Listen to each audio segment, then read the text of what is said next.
It's all right. No harm done. Decided to look reputable for the people. Man, I should have called Cody and asked him if he'd play. They'd come and play at Brenda's benefit. I You guys didn't would even, have done it. huh? If they were in town, they would have done it. I know they would. Maybe you'd give him a call for me, man. I kind of lack one more headliner. I don't want to ask Jimmy. He'll do it in a heartbeat, but he's already done so much, and I just didn't want to crack on him again, man. He's done so much for Brenda.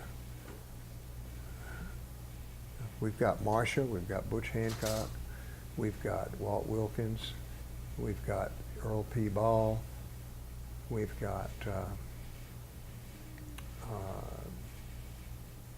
Denny Freeman, Floyd Domino.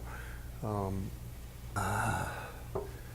right, we're rolling. Everything is good. I know the first question I was going to ask is how this is. Talk about how this journey started, Johnny. Your journey.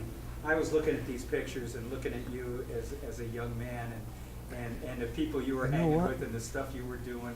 Let's just talk about that. I've got a real good way to start this off, and I already wrote it down. So I really want to let me grab my laptop right there, because I had written a little first person little bio. Yeah, that's it. It's got some papers in it. Just bring the whole thing over and we'll throw it over on the side. I can just pull it I up. know I've heard you talk about. I've heard the story about your mom and sending you out and you hitchhiking and all that stuff. And Yeah, it's all true.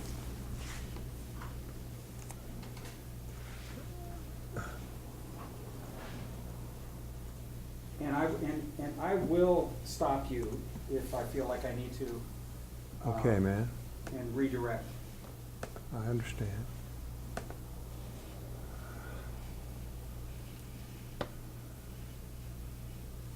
Where is it? First person. First person you have. We go.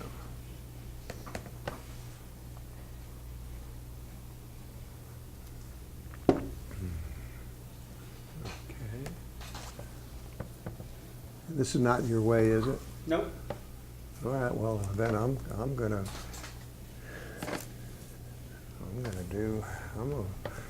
all right. Well, let's see how you like this. You're going to ask the question again, Yeah. right? How did this journey begin for you, John? I was born in Westerly, Rhode Island. My school years were spent studying as much as I had to get by, but mostly working odd jobs. It's not gonna. I'm just gonna tell you, it's not gonna work for you to do that. So you're gonna need to. You can refer to it, but you need to make eye contact with this guy here.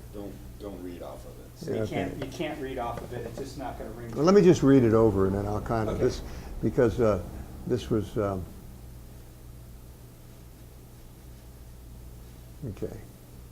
Okay, it's one paragraph one.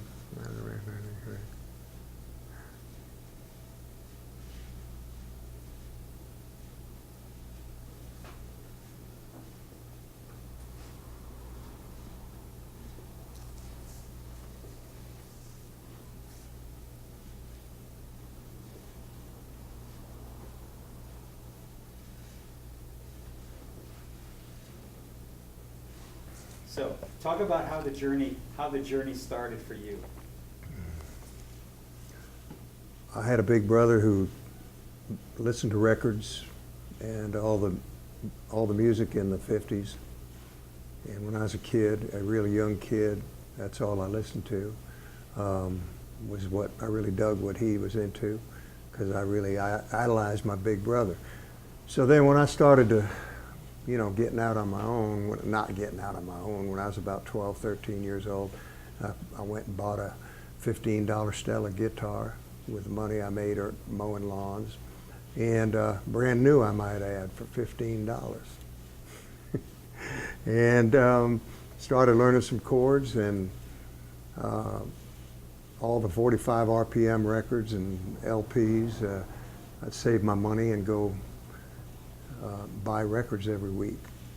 And Mike Robillard, who now is known as Duke Robillard, was a friend of mine. And after school, I'd meet up at his house and we'd go listen to stuff and share stuff back and forth.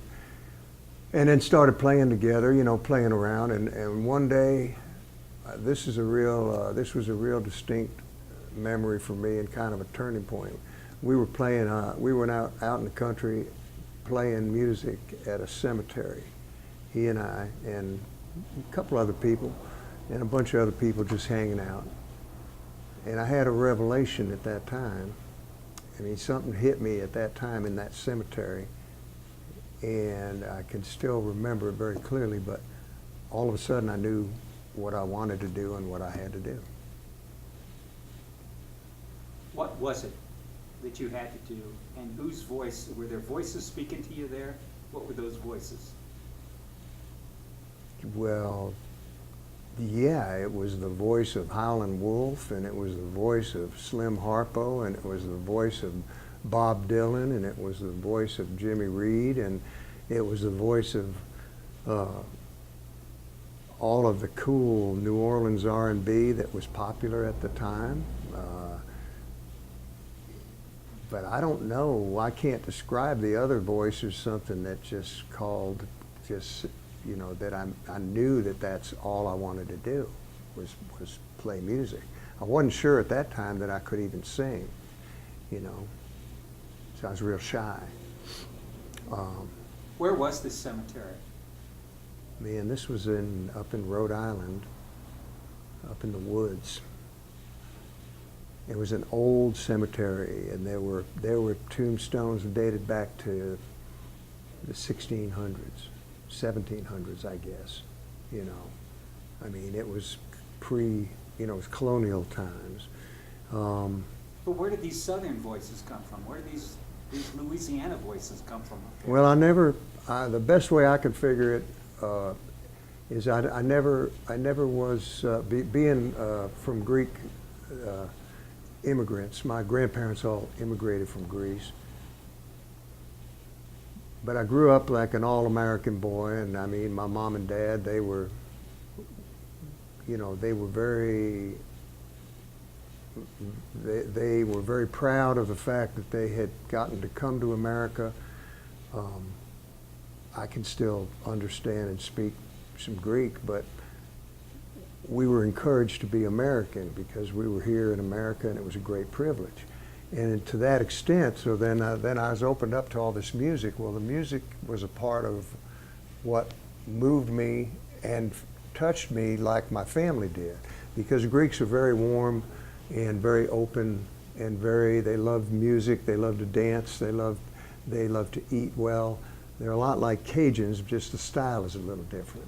And so we had family, part of my family settled up north there in Rhode Island, and the other part, several of my grandfather's brothers and one sister settled on the Gulf Coast. So we had family, and you know, kind of went back and forth. You know, it was very, but mainly the music of the South. When I figured out where the music that I was listening to came from, where all of it came from, and where these cats lived, because when I got to go see them, it was my jumping off point was in New York City. So I'd take the train down to New York City to catch shows. There was some good R&B acts that came through. New London, Connecticut, we used to go to the Elks Club over there, the Black Elks Club, and it was it was just a big old social hall. But they had shows there every weekend, and I mean, I saw Otis Redding there before he got really, really big. You know, he was one of them on that Chitlin circuit. You know, and saw Junior Walker and the All-Stars and Marvin Gaye, and all the Motown acts came through, and they played at this. And this place probably held 300 or 400 people, but it kind of looked like, well, you guys, you know what the South Louisiana dance halls look like, and Texas dance halls. I mean, it really reminded me of any of those, and you know, the Broken Spoke would be one, just that whole deal with a dance floor in the middle and tables on the side, and you know, little stage, you know, and that was a big thing when I was still in high school. But I had to, you know,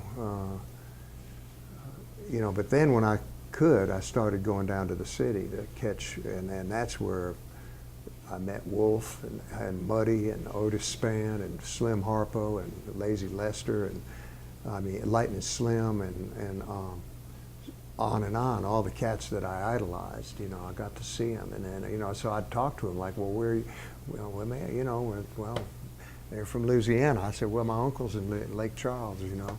Well, man, come down, and you should come down and see us, you know. And I mean, so it was pretty clear to me you know, as soon as I got done with high school, I just wanted to start rambling, you know. And Were there records? Did you? What was the first record from you know, in that genre that you can remember listening to that had an effect on you? well, okay, there were two things. You had the pop music of the time that my brother listened to. And when I say pop, I mean this was Ray Charles, all of his Atlantic stuff, Fats Domino. Plus he was into Miles Davis and, you know, some of the cool jazz stuff, but mainly Little Richard, Larry Williams, all the New Orleans stuff on Specialty Records. But then, after that influence, when I was really young, as I started to get out on my own and buying records, the first one that I remember that really, really, really put a hold on me was an album called Jimmy Reed, This Is My Story. And it was it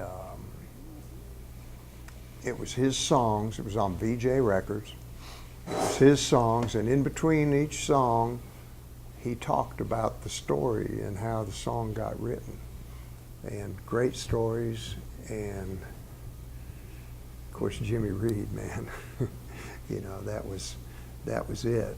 That was just about it. After that, the next one that I really remember was going out to the record store over in New London, Connecticut. There was a record store down on Bank Street, which is where all the sailors hung out. It was a pretty rough little area, but they had a record store there, and in the back of the record store, I could still see the sign when you walked in the door all the way in the back. There was a sign hanging down that said Race Records. So I made a beeline for the Race Records, you know. Well, and then and you know, Duke would put me on to stuff. He was still Mike at the time. He didn't become Duke till later. He actually went through it. He was Honey Bear before. He was Mike Robillard, then we called him the Honey Bear for a few years. He was the Honey Bear.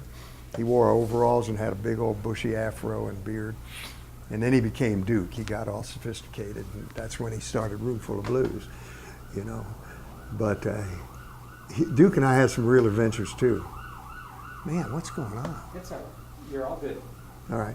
So anyhow, yeah, the next one was called.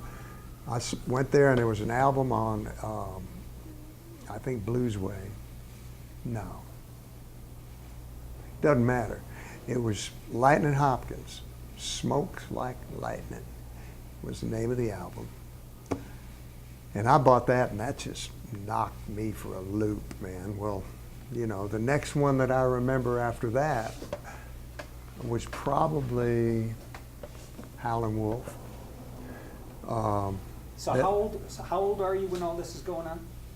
When you're listening to this music? 15, 16. How do you express yourself when you're 15 and 16? You're up in New England, right? Well, yeah, I think, look, I don't know exactly how this worked and why it worked that way, but I have a theory.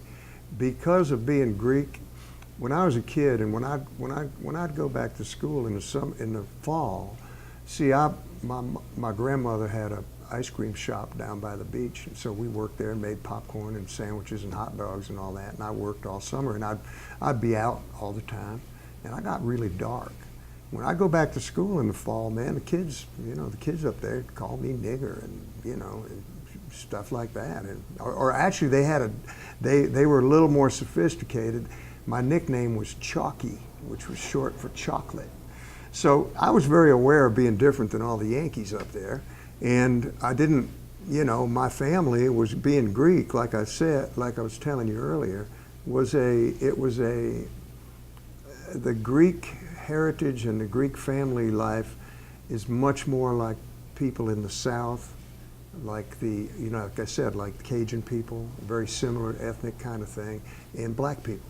And when I got out and started finding some of my heroes, all of these amazing people I'd heard on records, and found that they were just down home, and that we had a lot in common, and that they were very much like my people in a lot of ways, in terms of being, just warm, friendly, simple, but, deep, good, loving, musical kind of people.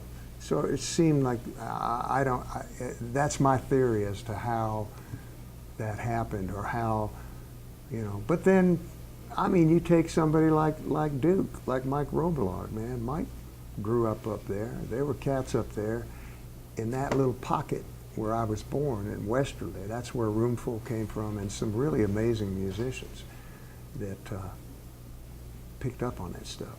I guess the other thing you could say is there's an old saying in the South, if you grin, you're in. And I guess if you just get it, if you pick up on the soul of something, it's there. It's not, but I do think that my Greek heritage I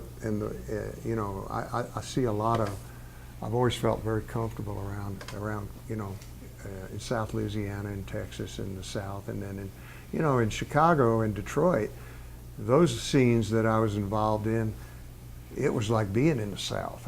There were whole communities that had moved from the South. Certainly all the cats from Mississippi that were in Chicago. That was a whole neighborhood thing, all different neighborhoods around the South Side and the West Side. And then in Detroit, just north of Detroit, was Pontiac, Michigan, and there was a whole community there. That's where Lightning Slim lived. He had moved up there from Baton Rouge. Well, there was that whole Baton Rouge, Louisiana scene was Lightning Slim and Slim Harpo. It was Lazy Lester. It was Whispering Smith and Lonesome Sundown, and all those great cats that were on Excello Records were all from Baton Rouge. Well, a whole bunch of them. You went up there was a area in Pontiac, Michigan. All these cats had come up to work in the auto factories. And you could walk down the street, and every house you could smell that cooking gumbo, and it was like being in South Louisiana. That's where little Walter was from. So there was that was a pretty easy, transition for me. Is that where you really developed your affinity and appreciation for hill country blues? Was when your time spending there in Detroit around all those guys that had migrated up there? I'm not sure. Now, what do you call hill country blues? Well, it's what you were calling a lot of that wasn't like the polished blues stuff. Oh, from country. Chicago. Well, I'd say Yeah. not hill country, but country blues. Right. Country blues, absolutely. Yeah, those are the cats that I gravitated to. I even, to me, as raw and deep as Muddy was, and he was, incredible. To me, he was still Muddy was more sophisticated than Wolf was. Wolf was a wild man, and he was much closer to the original, thing, where it all came out of the Delta. You can't take away from how deep down Muddy Waters was, but Muddy it was a different scene. And where Muddy lived on the South Side, all the cats there, they were a little bit hipper, and whereas the cats on the West Side, where Wolf was and Magic Sam and all these other cats, it was just different. It was a little more raucous and different feel, So how did you bust out of New England? What did you do? When did you make your move? Soon in 1966, as soon as I got out of school, and my mama sewed me up a old canvas, not old. She went and bought a canvas duffel bag, and she sewed a nylon strap on it for me.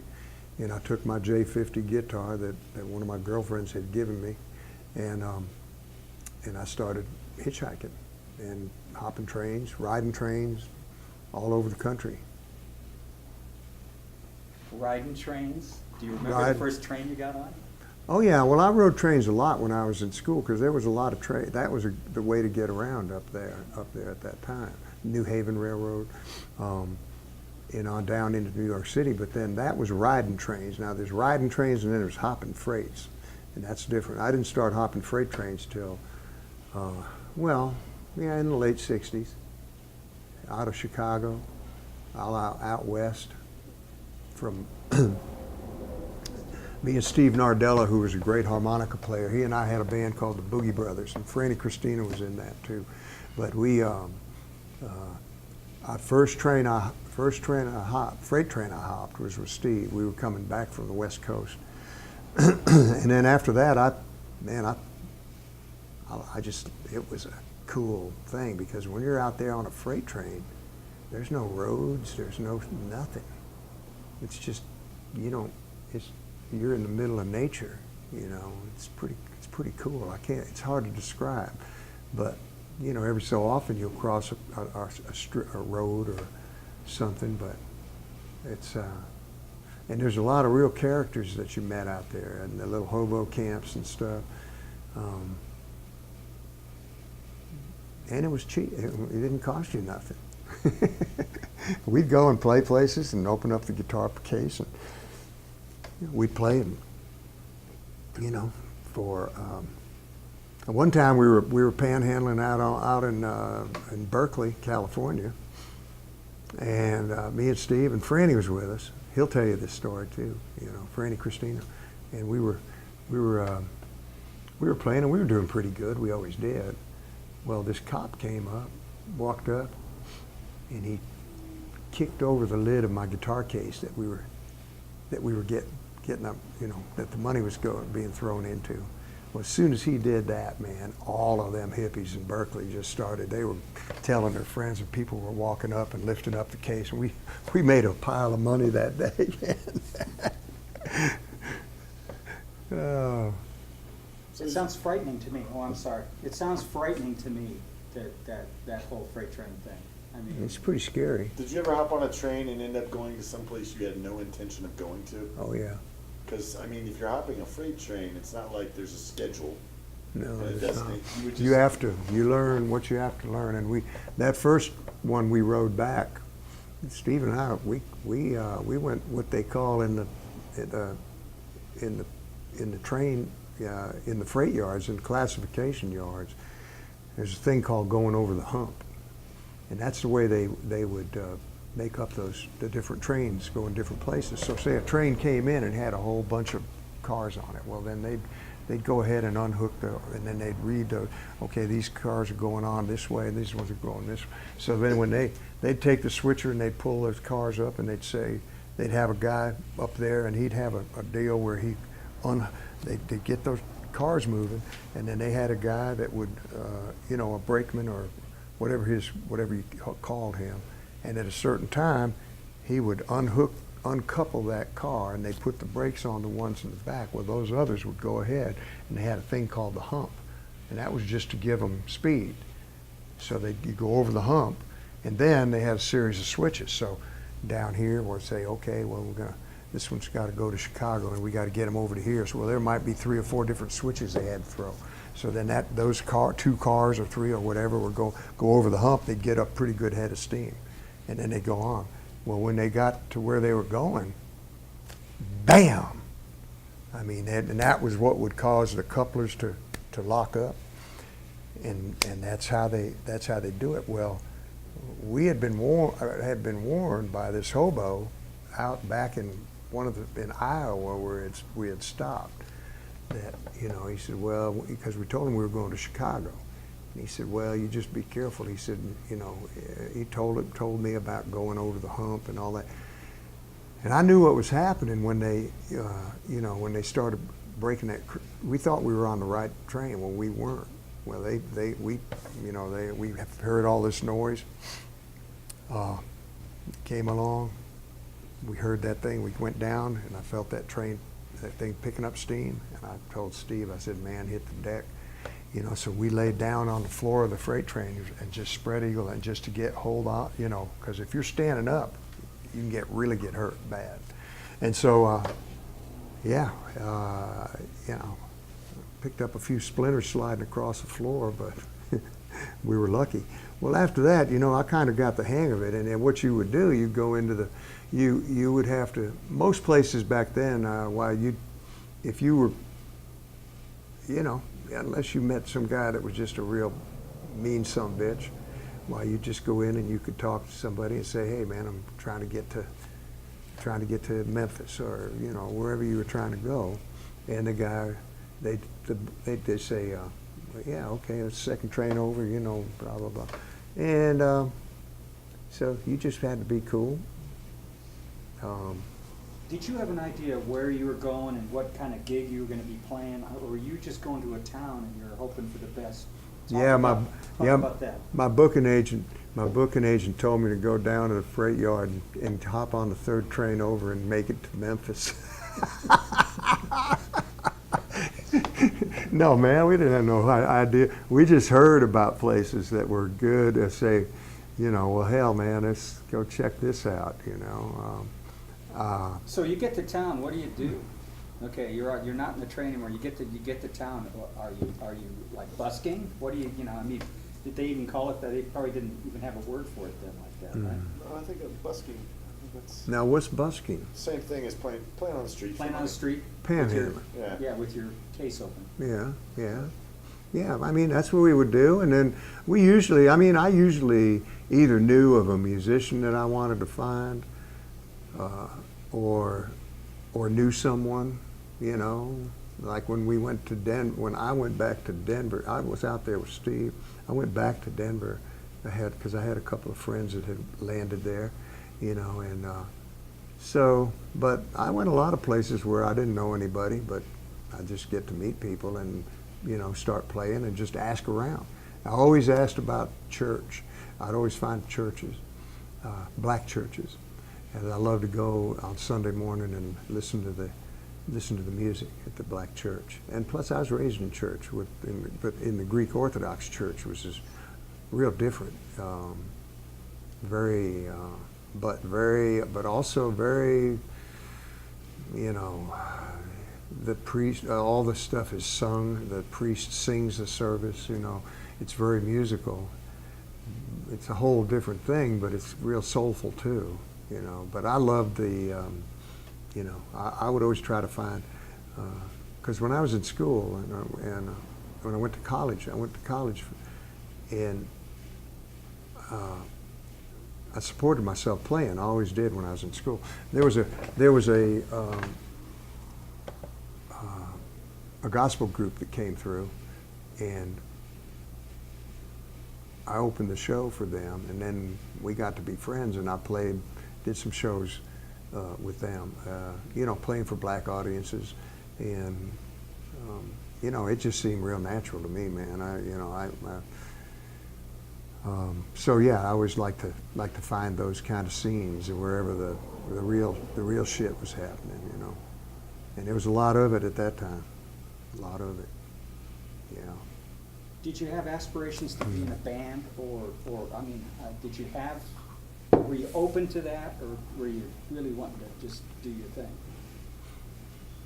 Oh, I had a band in high school called the Vikings. Yeah.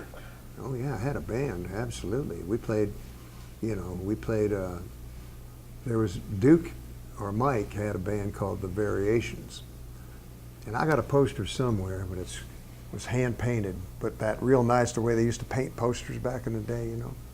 And it had Battle of the Bands, the Vikings versus the Variations, you know. That's the way it was back then. You know, you played for dances and stuff. And we did, and I did dig, you know, as far as rock and roll went, I really wasn't crazy about the Beatles. I mean, I appreciate the Beatles a whole lot more now, what incredible artists they were. But at that time, when I was a kid, I couldn't have cared less about the Beatles. To me, they were too schmoozy, too poppy, too cutesy. Now I like the Stones, man. I went, wow, these cats are, because they're for the Stones. You ever seen the Stones' first album? There's not an original song on it. It's I'm a King Bee. It's, you know, Howlin' Wolf, Muddy. They covered songs by all the cats that I was listening to, and I said, wow, these guys are hip. you know. And so, yeah, I had my band.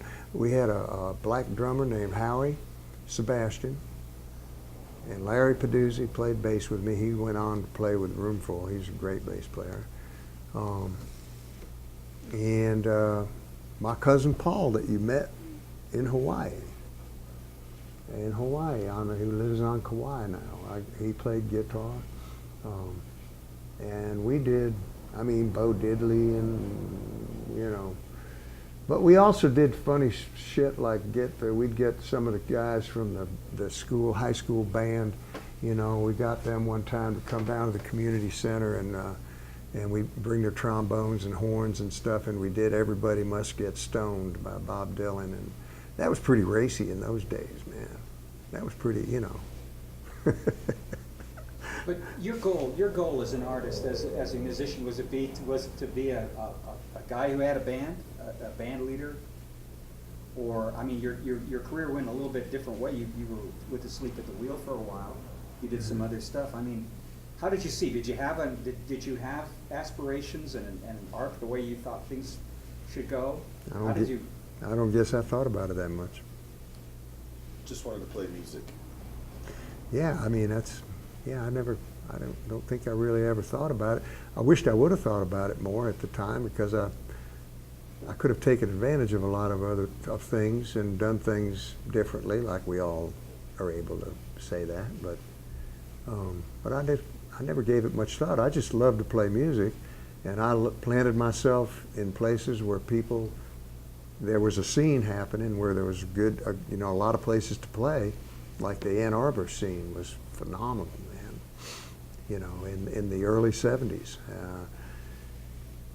The Bay Area, where Commander Cody took us and encouraged us to come out, you know, and that's where I met Asleep at the Wheel, the guys from Asleep at the Wheel.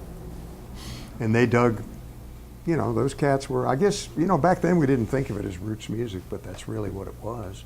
You know, the Wheel was playing, and Cody, they were drawing on all the, you know, rockabilly and western swing and the really cool Bob Wills stuff and you know, real early country music.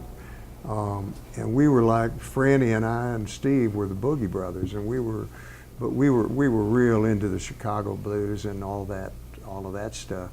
But we dug those guys, and they really dug us, and so, you know, we just got together. We'd get together and play, man. We'd go out and play with 3 bands. We'd have 3 bands, and we'd go play. And when we got done, even though nobody knew who we were, they were all coming to see Cody. But Cody raised us up, you know, the Wheel and us. I mean, we'd all get together and play, and then everybody just split the money, even Steven. Maybe $5 a piece or something, you know. That's where I met Huey Lewis. He was in a band called Clover out there at the time, and they did the same thing with Cody and with Ray and the Wheel, all those guys, man. We all kind of came up the same way. And you know, but then, I mean, I was moving. I'd stay out there for a few months and play, and you know, things kind of slow up a little bit. Well, I head back to Chicago, hop a freight train, head back to Chicago, or you know, up to Portland, or you know, there was a pretty good scene up in Portland, up in Oregon too. Were you writing songs then? Talk about when did you start writing songs? All right, there's 2 things. You know, when I started singing, there was a time when I really started singing like the blues, that I all of a sudden just overcame my fear and just really let it all out, and everybody was real surprised, and I think I was maybe the most surprised. But you know, there was that, and I never had much confidence in my songwriting. I didn't think about it too much. Every so often a song would come to me and I'd write it, but I was mostly content just doing, you know, covering old blues songs, because that's what I had come up listening to. So, I mean, let's follow this thread, because I think it gets us into where we want to go with this record. So, I mean, what made the difference? What caused you to gain that confidence? And how did that go? I mean, talk about your songwriter journey. Well, what helped me with my confidence was the guys, when I was in Ann Arbor and rambling that was my little base of operation. So I would go down to Chicago and stay down there for a week or two at a time, depending on what was going on, who was in town, go and see the Wolf. I stayed with Miss Letha Jones, who was Johnny Jones's wife. Johnny Jones was a great piano player, played on a lot of Elmore James records and a lot of chess sessions. And Miss Letha had her place, she'd have rent parties on the weekends. That's how she got along, if someone brings some corn liquor up from down south, or if not, they'd buy some whiskey, and they'd buy a big jug of whiskey and then pour it in little bottles and sell half pints to people, and it was all totally illegal, but there was, nobody cared because nobody came over on the west side anyhow. Everybody was scared to death. And so stuff like that. I mean, I just still have all these memories. Staying at S.P. Leary's apartment on the west side and waking up in the middle of the night staring at the biggest rat I'd ever seen. And I told SP in the morning, I said, hey man, hey Kelly, that was his nickname. He said, hey man, did you sleep all right? I said, yeah, I slept pretty good till I woke up and had a big old rat staring me right in the face. He said, did he bite you? I said, no. He said, well, what the fuck? What's the problem? SP was a beautiful cat, man. One of the great drummers. You hear SP on a lot of those chess records that Wolf did. He's on a lot of Wolf's records and a lot of Muddy's records. He was a beautiful cat. SP went to school in Dallas, Texas, and he was in the high school band, and then he was also he learned his drumming chops, and so in the high school band, and then also in the Air Force, in an Army band. But all those cats, that's when, because the really great blues drummers, or great drummers in general, knew the rudiments, man, But I got off track there a little bit. You were asking about. That was beautiful. Yeah, no, it's great. No, it's yeah, we're good. I was asking about songwriting and about is what kind of started. Well, that. I'll tell you what got me going on song. I can tell you exactly where that started, and that was in Ann Arbor.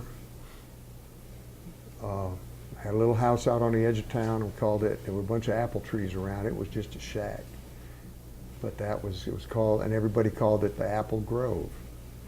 Well, that's when all the cats started coming up from Chicago, and when I got to know Big Walter and Johnny Shines, everybody come up and stay at my house, and then they'd come and play at different places in town, the Blind Pig and Mr. Floods, all these places. But we got the thing going, and that's when I got to meet Robert Lockwood and Johnny Shines and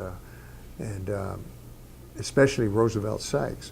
So as I got to interacting with those guys and playing with them, Shines and Sykes, Roosevelt Sykes, and Robert Lockwood, those three guys especially, they were prolific writers. And they started, I was just this cocky kid, and I just thought I knew it all, and I was, but they, it was no jive stuff with those guys. I mean, they would just look you in the eye and tell you, say, motherfucker, what are you doing? You want to go out and get fucked up, or you want to play music? I'm like, I want to play music, sir. Well, then you got to be your own man. You got to write your own songs. We said, why are you doing so-and-so song? Why are you doing this for songs? Write your own song. I'm like, wow. I said, well, okay, that's what I got to do. So I started trying to tell my own story, but mainly because those guys encouraged me to be my own guy and to not copy other people. And, they set the example. I mean, those guys were always doing different stuff. Robert Lockwood especially.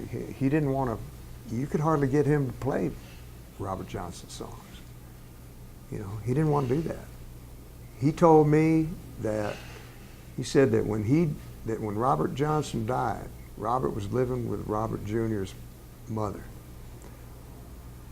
And Robert Johnson raised little Robert Jr. I mean, he taught him. And Robert Jr. could play anything that Robert did and play it exactly like he played it. But at the time when Robert Johnson died, Robert told me about how Robert Johnson told Robert Jr., he said, man, he said, I got something that's going to light up the whole music. He said, he said, the whole music world. He was already, in his own way, he was writing down arrangements and making up arrangements and had all this stuff in his head, and he had funny notes of how for a band with horns and a whole, he was going in a whole nother direction. And so this is what inspired Robert Jr., to never, he did all this great stuff on these records with Little Walter and all the stuff that was popular at that time. Yeah, he played it great, and he loved it. But he said, he tried to instill in me that you shouldn't just stay stuck in one thing, that you should keep moving forward, and that that if you just playing somebody else's stuff that has already been done, then you're just a copycat. I mean, there's, so does that answer your question? You did it. The early part of the answer is real good. It kind of drifts a little bit, but let's. Well, if you want to go back to wherever after we're at some point in there, and then go from there, that's fine too. Well, what I'd like to do, I would like you to. How about your first song that you wrote that you were proud of? Okay. Okay, and Yeah. where that came from.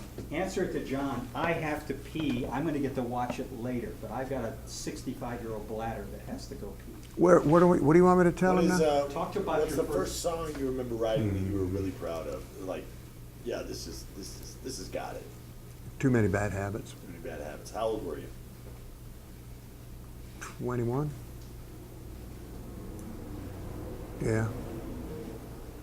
Yeah, about 20, 21, yeah, 22, somewhere in there, early 20s. I don't remember exactly. I was in Ann Arbor, for sure,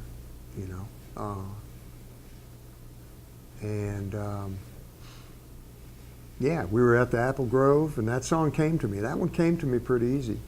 And that weekend, Robert wasn't there. It was Walter. Big Walter was there, and Johnny Shines.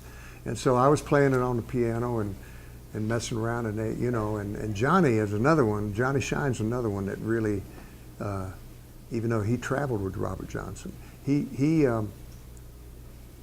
Johnny was very, very keen on telling his own story and writing his own songs in his own way, and he encouraged me in that same way. But those guys just fell in on that, and then you hear it on the album on Too Many Bad Habits. I mean, it was a pretty impromptu thing when we did that. And again, when I wrote that song, and then I kind of sat on it for a year or two before I did my first album. And when I did that first album, I wasn't even going to do that song. And those guys said, hey man, do that song about the bad habits. And I thought, oh yeah, okay. So there it was. So by them saying, hey man, that's a good song, I was like, that can't be a good song, because I can't write good songs, but I guess I could, And so those guys gave me that kind of encouragement, even though they would really kick your ass too, man. I mean, if you were getting too cocky, or if you weren't doing something right on the bandstand, or if you were being sloppy or lazy, man, they would let you know it. I mean, that's the way you learned back then. It was an apprenticeship, And man, I'll tell you, we were traveling in the South with Robert. We were we rented a motorhome, and this was a traveling blues festival, and we went all through the South and finished up in Florida at the University of Miami. John Fishel put this on. He was the guy that put on the very first Ann Arbor Blues Festival, which was, by the way, the first blues festival ever. It started in Ann Arbor, Michigan. But we were traveling on this little, in this motorhome kind of deal. And Roosevelt Sykes was on the package, but he lived in New Orleans, so he would come over and he'd meet us at different places. And Robert Lockwood, Big Walter, S.P. Leary. You know who Robert Pete Williams is? You know, he's a great cat from Louisiana. He was on the shows. But we were in the motorhome was me and Robert Lockwood and Big Walter and Robert's band and our driver. And so I love this one lick that Robert Jr. did. I mean, you hear it on some of Little Walter's records and on a lot of stuff. And so I was pretty cocky at the time, you know, and we're driving down the highway, and I said, Robert, I said, will you show me how to do that lick, that one that goes, you know, that's on that record? And he sat there and he kind of looked at me and he kind of went, I said, no, man, really. I said, will you show it to me? He said, yeah, motherfucker, I'll show it to you, but you can't learn it. I said, yeah, I can. I said, just show me how you do it. He goes, nah, he said, you can't. He said, you ain't ready. I said, come on, man, just show. He said, okay, I'm going to show you. He said, but if you don't get it the first time, he said, you're going to pay the consequences. So I said, yeah. I said, yeah, man. He said, you sure? I said, yeah. He said, okay. So he took the guitar, man, and he did this thing, and he goes, and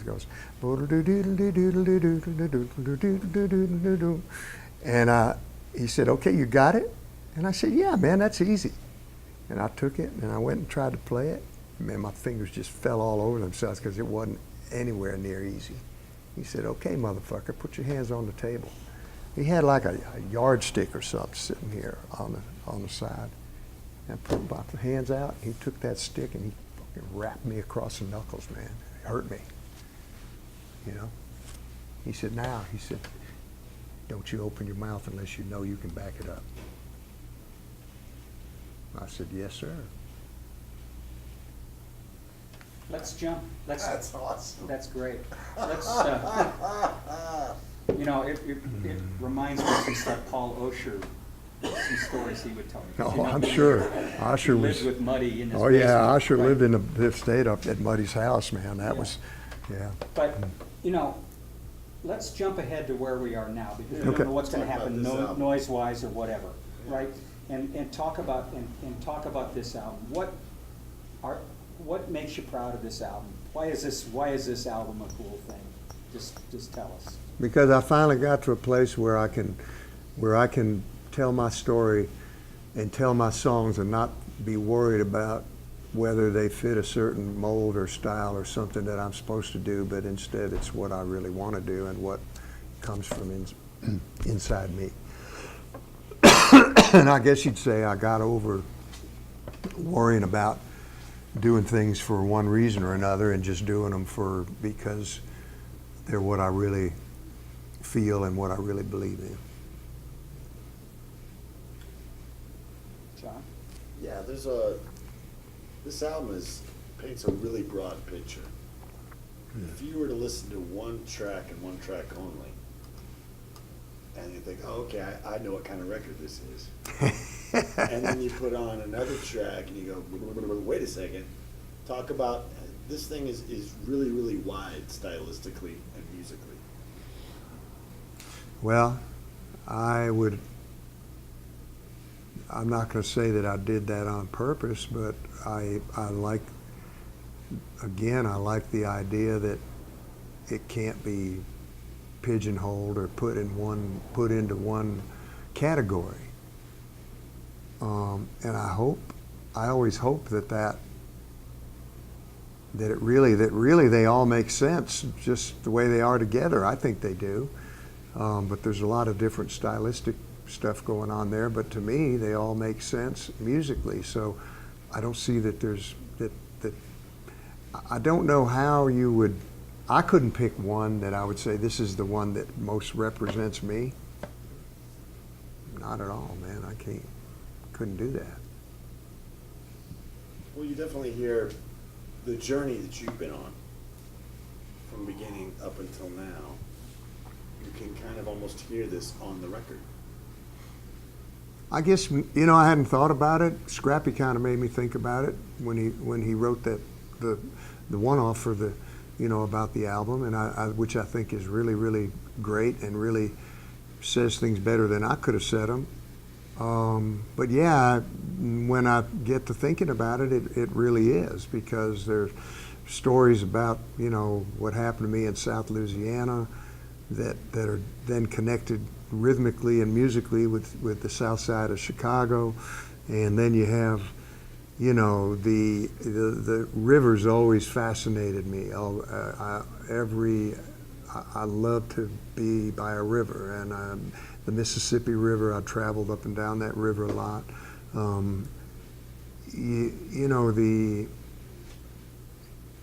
The songs, those different stories.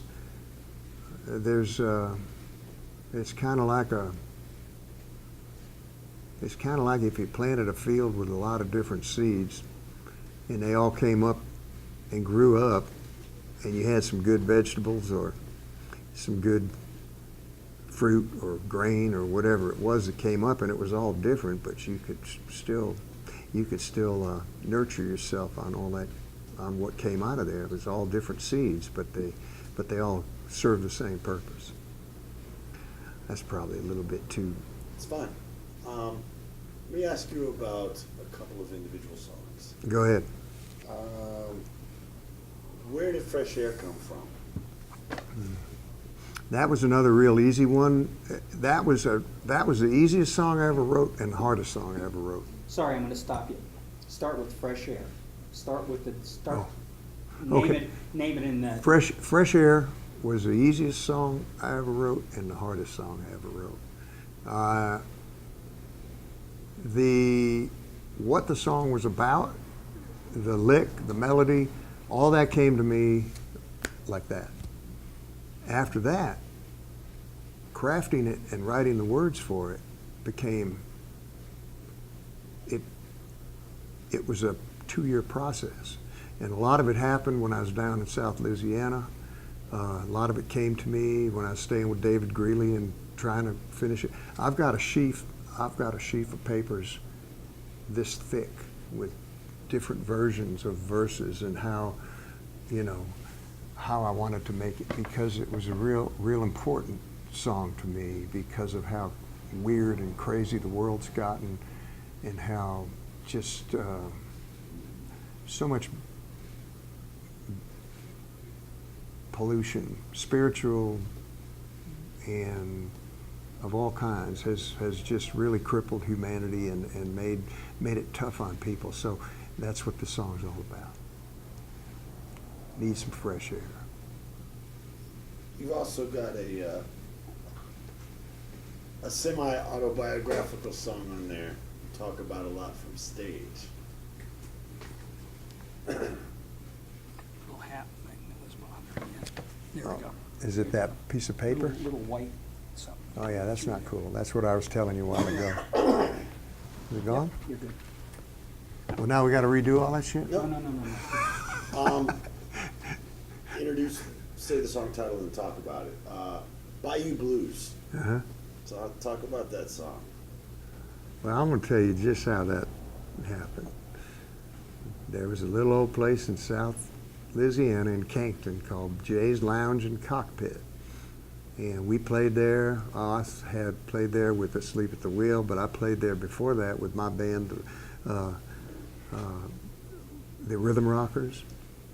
I played there with Link Davis Jr. I played there a bunch with Nathan Abshire. One night on break, there was this beautiful Cajun gal who had been making eyes at me, anyhow, that's where it all started. We were standing there talking. I went up to dance with her. We were dancing, and I noticed this guy off on the side kept looking at me, giving me dirty looks, and I said to her, I said, man, I said, who's that guy over there? She said, oh, don't you worry about him, Shal. That's my boyfriend. I said, that's your boyfriend? She said, well, he's my ex-boyfriend as of 20 minutes ago. And I said, oh my, I said, well, he doesn't look too happy. She said, don't you worry about him. She said, and she reached down. I don't know where it came out of, but she had a shiv about that long. She said, I'll cut his throat. She said, I'll cut his throat, and he knows it. She said, don't you worry about him. I said, oh, cool, yeah, now I got nothing to worry about. Yeah, so anyhow, one thing led to another, you know. So that song, you had to, I changed it up a little bit because she had a knife. She didn't have a gun in her purse. I found out later she actually did have a gun in her purse, but it started with the knife, That's good. Other songs on the album. Okay, I have a dear friend that some of us all know, and it doesn't matter, I don't want to mention names, it doesn't serve any purpose, but she had a girlfriend who was going through some really bad stuff, and something hit me about what she was going through with her love of many years was all falling apart. And that's when, how do you follow a broken heart? I thought about her. I was driving home. I said, she's got her heart is broken, and it was so sad. And then it's just that line came to me. Well, how do you follow you say you follow your heart. Well, how do you follow a broken heart? So that one was fairly easy to write once I got the idea. But that's down in the alley. Down in the alley. Now, that's all Doug Somm. And Doug didn't do, that's all Doug's inspiration. Because Doug was such a hipster and such a manic personality in a really good way. Doug, and anybody will tell you, a conversation with Doug was one-sided. Doug talked, and he talked rapid fire, and he was intense. And it was always a good conversation, but you didn't get many words in, And I was in the alley there behind Antone's on Guadalupe playing. It was a hot night, and I saw him coming up the street, walking up the street, and you could tell 3 blocks away who it was just by the way he walked. He just had that.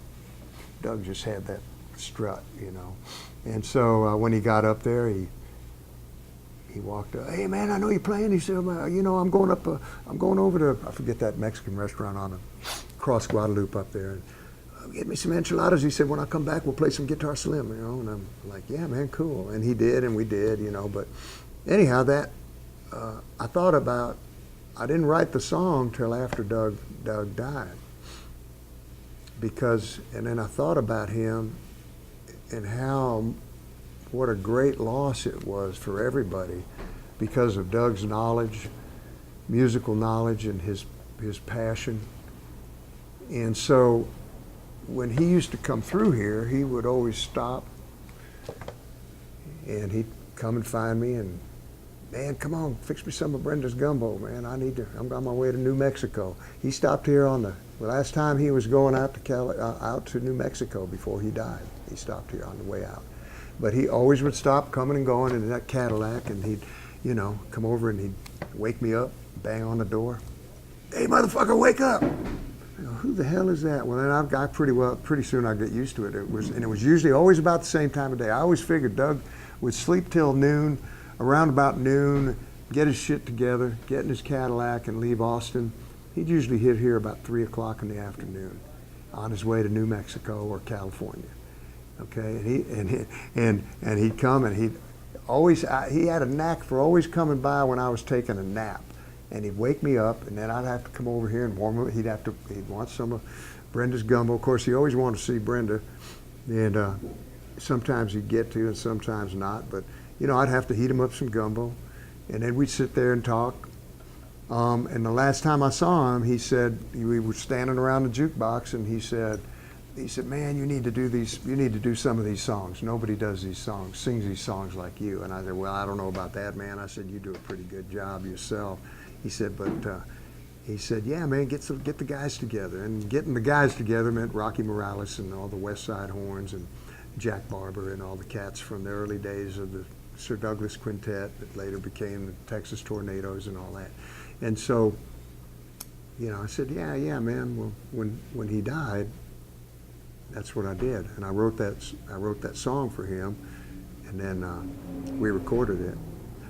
And yeah, that was all about Down in the Alley. I mean, I thought back to what Doug was about in terms of, Doug was another cat who, he didn't just put himself in one mold as far as the type of music that he played. So Doug would always do, I mean, he did anything. He did rock and roll. He did, you know, folk songs. He loved Dylan. He did, you know, country music, rock and roll, straight up blues, R&B, and you know, he was an amazing cat that way. And I always thought about it that, to me, that's the music, like the stuff that I gravitated to, that was from the alley, what you called, you know, I mean, real down-home blues. Was the stuff that, you know, you couldn't go any further than that. There wasn't no place else to go after that. That was about it. And I mean, you didn't have to go anyplace else if you figured that shit out. Yeah. I know John isn't as much interested in this as I am, okay? I'm just gonna preface it by saying this, but how about process on this album, and maybe mention, maybe talk about Bruce, or maybe talk about the band, and you know, Absolutely. that kind of thing. Well, the band is called Johnny Nicholas and the Earth Tones. Oh, yeah. We figured that out last night, thanks to John Chipman, a little inspiration. Really, the album really is, when you think about it, it is all earth tones. And Fresh Air and all the whole thing, you know, but going down to Backdoor Man and the Deep Down Blues. But what was the question again? I was talking about process. I was just Oh, the talking process. about Okay, yeah. process Well, and- yeah, there's a lot to be said about that, and about these guys that play with me, who I'm proud to call my band, even though these guys are their own band and a really killer one. I mean, these guys remind me of you know, cats like the Crickets, and you know, the guys that played with Buddy Holly, and that had their own thing and were so tight and so professional. And these guys are the best. And Bruce Hughes is he's a bad son of a gun, man, and a great producer. And so how I've been inspired and by the cats that I've been fortunate enough to work with. And by the way, I came to these guys through Stephen Bruton, my dear friend, and their dear friend. And that's really the connection that brought us together. And on this album, Bruce produced Future Blues, my last album, which is I'm very proud of. We all are. And the process mainly involved, there's a lot of work that got put in on this album by the guys. In addition to, everybody got paid and got a fair price. Nobody got rich on it. But I can pretty safely say that Bruce Hughes probably did, for what a normal fee for someone like him and what someone like him does, Bruce probably, just because of his love and dedication to music, he probably put in 10 times more time than he charged for. That's just because that's just the way he is. I think I speak for these guys when I talk about their dedication to music. We all like to make a living doing what we do, but the motivation is much deeper and much more important. And that goes back to the guys like Robert Jr. and the cats that inspired me to, to do stuff the hard way and to do it the right way, no matter what it took. That was the most important thing.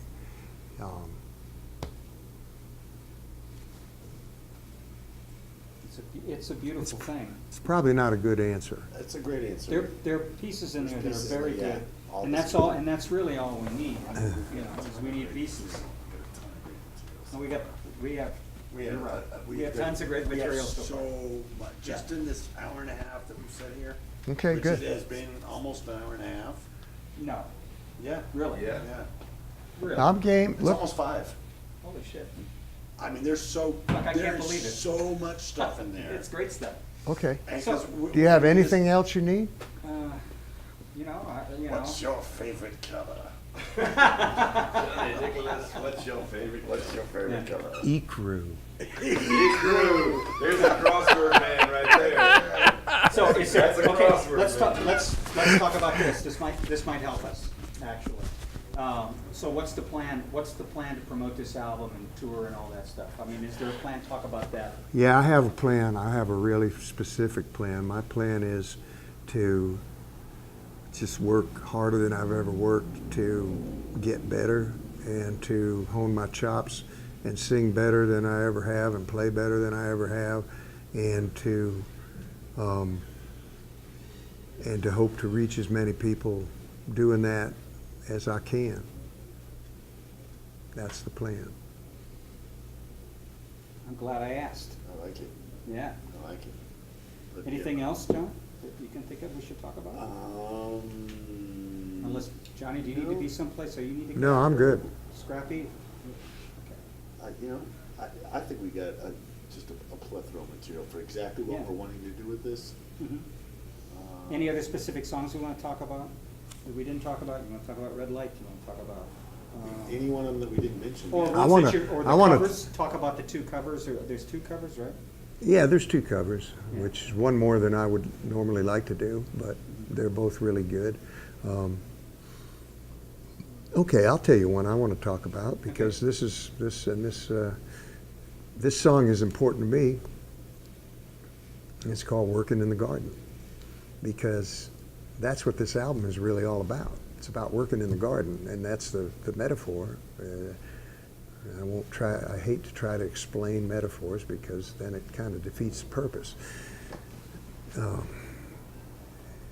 But that song, I write songs, a lot of my songs reflect my interest in gospel music and my belief in God and in religion, what religion means to me, and through the spirituality of this whole experience, and the way I was raised, and working in the garden is really different.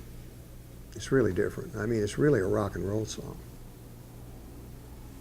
but it came to me that way. And I was working in the garden. I was in Brenda's garden. I was out there because my wife's a great gardener. And anyhow, I was out there just hoeing up weeds and just looking at the whole thing and thinking about the whole thing. And I was like, wow, well, if you plant kindness, you will gather love. What's that old saying? I mean, that's really what it's about. So it's talking about the planting the seeds of, good things and then watching them grow. So I guess that's what this album's really all about. I love it. I think that's it. Talk about that thing. What's that thing around your neck? It's on the album. I bought this in Hilo. My good friend Jay Curley made it possible for us to go and play on the Big Island in Hilo a couple of years ago, and there was an artist there who made these out of koa wood. This is a paddle, and it's really become a lot to me. It means a lot to the Hawaiians. This was the traditional shape of a paddle, and if you want to talk about metaphors, you can go all kinds of places with this. So I just like to say this is how I get on down the stream with. Or you can say, I mean, you can go all kinds of places. You could say, well, if I'm up the stream, I've always got a paddle, you know. But anyhow, that's what that is. Okay, Johnny, we're great.